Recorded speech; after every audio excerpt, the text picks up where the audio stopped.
Daniel's life in a small Texas town was far from easy. At 35, he was both a mechanic and a single father, carrying the weight of raising his 8-year-old daughter, Lily, on his own.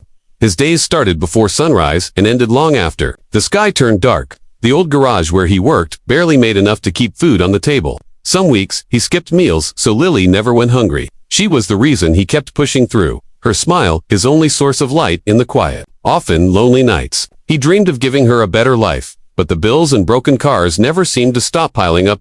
On one sweltering summer afternoon, Daniel was locking up the garage, wiping sweat from his brow after another long day. Just as he reached for the lights, a car sputtered and died near the corner of the street. The driver, a young woman in her 20s, stepped out looking flustered. Her dress was wrinkled, her phone had no signal, and the heat was unbearable. She tried to restart the engine, but nothing worked. Daniel noticed her distress and walked over, his grease-stained shirt sticking to his back.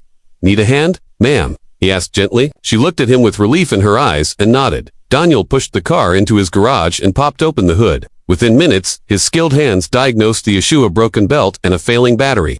The woman bit her lip nervously and said, I can't afford the repairs right now. I'm sorry for wasting your time." Daniel paused, seeing the sincerity in her face. She reminded him of someone, maybe of himself, fighting to get by. Instead of turning her away, he gave a faint smile and said, "Don't worry about it. Just bring me a sandwich, and we'll call it even." The woman blinked, stunned. "A sandwich?"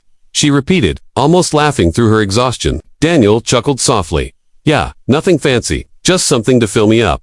That'll be payment enough." Her eyes watered at his kindness. People had turned her away before when she didn't have cash, but here was a stranger, asking only for something as simple as a meal. She promised she'd return the next day with his request.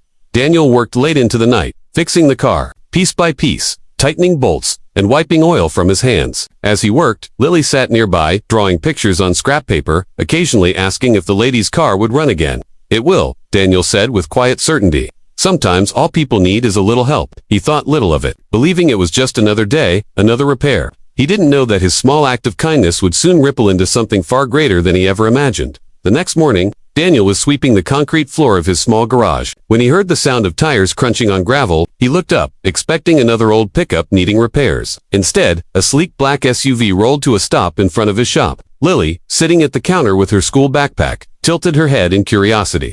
Out stepped the same young woman. From yesterday, her car now running smoothly. But this time, she wasn't alone. A tall, older man in a crisp suit followed her out, his presence commanding attention. The woman smiled warmly. "Good morning, Daniel," she said, holding a paper bag in her hands.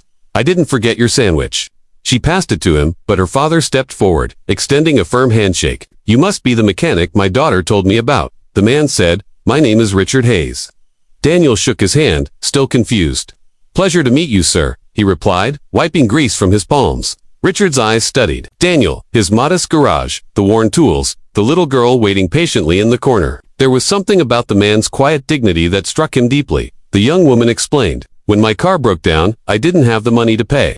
Instead of turning me away, Daniel fixed everything and asked only for a sandwich." Richard looked almost stunned, then gave a small nod. "In a world where most people only think of themselves, you chose kindness," he said. "That tells me more about your character than any resume ever could." Daniel didn't know what to say. He wasn't seeking praise, let alone recognition. To him, helping was just the right thing to do. "I was raised to believe you treat people how you'd want to be treated," he said humbly. Richard's face softened. "And that's exactly the kind of man I want working with me." To Daniel's shock, Richard explained that he owned one of the largest transportation companies in Texas, with a fleet of vehicles needing constant maintenance. "I need someone honest, skilled, and dependable to manage our mechanics." "Yesterday, you proved all three," Richard said firmly. "If you're interested, I'd like to offer you the position of head mechanic, full salary, benefits, and a future for you and your daughter." Daniel felt the air leave his lungs. For years, he had struggled to provide for Lily, patching together old cars and scraping by to pay rent. Now, out of nowhere, a door had opened to a life he never thought possible.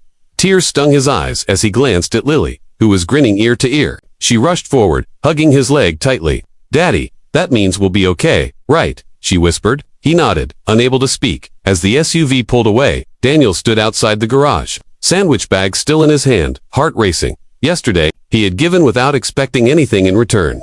Today, that simple act of kindness had rewritten his entire future. What began with a broken car and a humble sandwich became the turning point that would change their lives forever.